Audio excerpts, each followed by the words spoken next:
Greater Manchester যুবদলের উদ্যোগে আজকে আমরা এখানে এসেছিলাম দোয়া ও ইফতার মাহফিলে।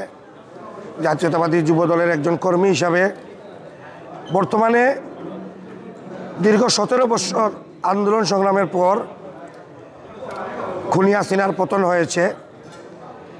লন্ডনে অবস্থানরত বিএনপির ভারপ্রাপ্ত চেয়ারম্যান দেশনায়ক জনাব তারেক রহমান সাহেব এই খুনি হাসিনার বিরুদ্ধে দীর্ঘ 17টি বৎসর বাংলাদেশের 19 কোটি মানুষকে, জাতীয়তাবাদী দলের নেতাকর্মীদেরকে, যুবদলের নেতাকর্মীদেরকে উজ্জীবিত রেখেছিলেন, উৎসাহ দিয়েছিলেন, সাহস দিয়েছিলেন, শক্তি দিয়েছিলেন এই খুনি হাসিনার পতনের জন্য।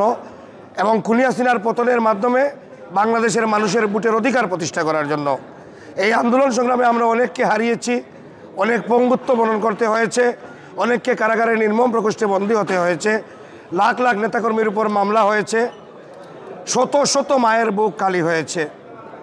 আজকে আন্দোলনের ফসল হিসাবে এই খুনি হাসিনা বাংলাদেশ থেকে পালিয়ে যেতে বাধ্য হয়েছে। আমরা কেন এই আন্দোলন সংগ্রামে অংশগ্রহণ করেছিলাম দেশে এবং প্রবাসে? মানুষের ভোটের অধিকার প্রতিষ্ঠা করার জন্য। আজকে মানুষের ভোটের জন্য, মানুষের অধিকারের জন্য যে আন্দোলন করা হয়েছিল, যে সংগ্রাম করা হয়েছিল, এই ভোটের অধিকার প্রতিষ্ঠা করতে গিয়ে যে সকল নেতাকর্মীরা গুম হয়েছিল, হয়েছিল, তাদের রক্তের সাথে বেঈমানির ষড়যন্ত্র চলছে। আজকে বাংলাদেশের মানুষের ভোটের অধিকার প্রতিষ্ঠিত না করার জন্য একটি কুচক্রী মহল, একটি শেখ হাসিনার পালিত এজেন্টরা ষড়যন্ত্র শুরু করেছে। আমরা অতীতে যেভাবে আমাদের প্রিয় নেতা বিএনপির ভারপ্রাপ্ত চেয়ারম্যান জনাব তারেক রহমানের দিক নির্দেশনায় দেশে এবং প্রবাসে জাতীয়তাবাদী যুবদলের প্রতিটি নেতাকর্মী শহীদ রাষ্ট্রপতি জিয়াউর রহমানের আদর্শ বুকে লালন করে দেশনেত্রী বেগম খালেদা জিয়ার নেতৃত্বে এবং দেশনায়ক বিএনপির ভারপ্রাপ্ত চেয়ারম্যান তারেক রহমানের নির্দেশে আন্দোলন সংগ্রামে অংশগ্রহণ করেছিল।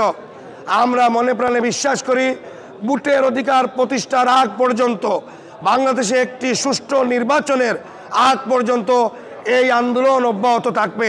যতদিন না পর্যন্ত বাংলাদেশের মানুষ তাদের ভোটের অধিকার প্রতিষ্ঠিত করতে না পারবে, যতদিন না পর্যন্ত একটি গণতান্ত্রিক সরকার প্রতিষ্ঠিত না হবে, আমাদের এই সংগ্রাম, এই আন্দোলন অব্যাহত থাকবে।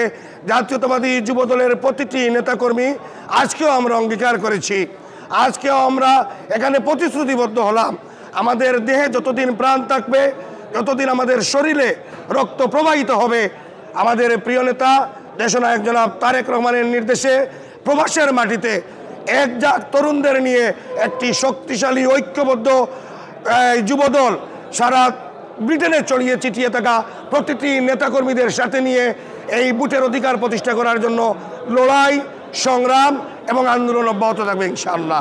সেটাই আমাদের অঙ্গীকার আজকের এই ইফতার মাহফিলে।